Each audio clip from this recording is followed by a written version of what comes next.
ஏன்னா 40 சீட்டு இந்தியா கூட்டணிக்கு யார் கொடுக்குறா? திமுக தான் கொடுக்குது. அப்போ திமுக அழிவது தான் பாஜகவுடைய படம். அது நடந்திருக்கு, அது நடந்திருக்கு. நம்முடைய எதிர்கட்சியா வந்துட்டாங்களே, எதிர்கட்சியா வந்தானே, எதிரி கட்சியா வந்தானே. இனி 74 54 54 34 ஆகி கடைசியில் சைபர் ஆயிரும்.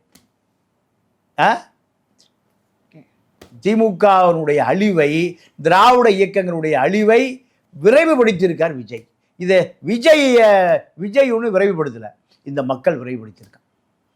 அப்போ மக்கள் வந்து அரசியல்படுத்தப்பட்டிருக்கிறாங்க அப்படின்னு நினைக்கிறீங்களா, இல்ல அரசியல்லாம் என்னன்னு தெரியாம ஓட்டு போட்டிருக்கிறாங்கன்னு நினைக்கிறீங்களா? ரெண்டுமே நடந்திருக்கு. நீங்க பல விஜய் வேட்பாளர்கள் காசை வாங்கிட்டு காணாம போயிட்டான். காணாம போனவன் பூரா ஜெயிச்சிருக்கான்.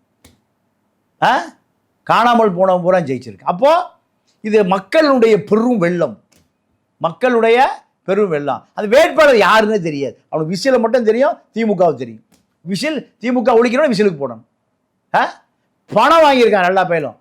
மக்கள் பூரா 2000, அது திமுக 5000, 3000, அண்ணா திமுக அவனுக்கு ஈக்குவல் 2000, இப்படியெல்லாம் வாங்கிட்டோம். விஜயனும் பெரிய காமராஜ் உருவத்தில் முக்கா கை கதர் சட்டை கிடையாது. அவன் எதை பார்க்குறான்? இந்த கருணாநிதி குடும்பத்தை அழிக்கணும், ஒழிக்கணும், திராவிட இயக்கத்தை முடிவுக்கு கொண்டு வரணும்னு பார்க்க.